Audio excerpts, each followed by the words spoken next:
We begin with the breaking news that Iran's Supreme Leader has appeared on state television claiming victory over Israel and downplaying the impact of U.S. airstrikes on his country's nuclear program.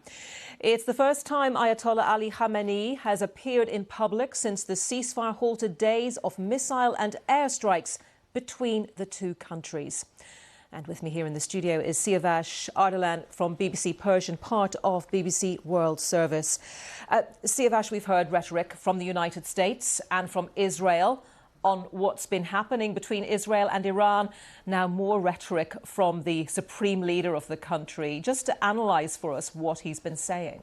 Well, it wasn't a public message. It was delivered, pre-recorded in an undisclosed location, which is where he probably has been since the beginning of the war, when the Israelis numerously tried to talk, at least spoke of assassinating him. Predictably, he presented Iran as the victorious side in this war, very much along the side of the narrative that state media has been pushing over the past 2 days since the ceasefire came into effect, that Iran managed to defeat Israel, managed to impose a peace both on the U.S. and Israel. So the Supreme Leader here congratulates the Iranian nation on two counts, on counts of defeating Israel, crushing Israel, and also on defeating the United States, making direct references to President Trump's statements yesterday about the Iranian attack on the U.S. military base, saying that that attack, in fact, did inflict damages on that military base, and the fact that the U.S. became involved in this war in favor of Israel indicates, and is proof of the fact that Iran was winning.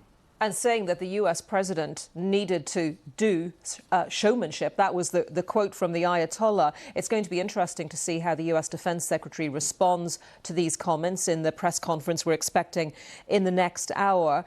And how, Siavash, does this set up potential talks between the U.S. and Iran that Donald Trump alluded to yesterday?